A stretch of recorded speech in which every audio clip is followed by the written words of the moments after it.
It was a beautiful sunny day, great driving conditions. I was going, 75, 80, and then I spilt my drink in my center console. And not even thinking about it, I leaned over to my glove compartment and opened it to get a napkin.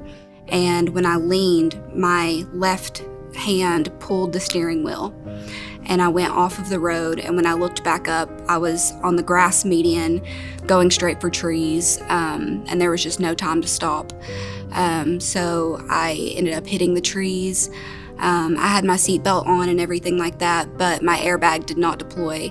They ended up med-flighting me to a hospital in South Carolina, and I was there for almost 2 months in ICU.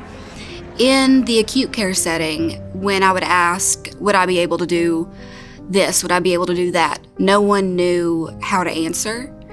They just didn't have the experience. Finally, I was stable enough to transfer back to a hospital in Johnson City, Tennessee, where I was living for college. And from there, an access case manager named Susan Lawhorn from Shepherd came to see me, and we started talking about Shepherd and different options. And that's when we really got interested in Shepherd and Shepherd only for my rehabilitation. My first day was an introduction to my team, an introduction to physical therapists, occupational therapists, and an introduction to the rec therapy team. And they talked to me a little bit about what each program consisted of. So I got a good idea of what I was gonna be doing for the duration. They also, within the first few days, gave me a schedule of what my therapy would be. So I knew every day at 8 a.m. what my day would start with and what my day would end with. The rec therapy did a lot for me. Just getting back out into the community, interacting with other people. Actually, the first time they ever took me out of the hospital, we just went up the hill to Chick-fil-A. And all they said was, we're gonna go get a milkshake. So I was like, okay, yeah, if that's therapy, then I'll go get a milkshake. I thought that sounded great. Little did I know they were gonna have me push all the way up what they call Cardiac Hill in like 90-degree Atlanta summer. So about halfway up that hill, I decided a milkshake was not worth it.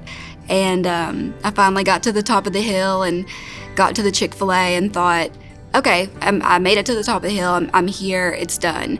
And so we're at the door to Chick-fil-A, and I'm just kind of looking at the rec therapist like, are you gonna get the door? Or, I mean, even something so simple was, it could be embarrassing. But I had a rec therapist who was joking with me the whole time. I had my mom who was laughing with me the entire time.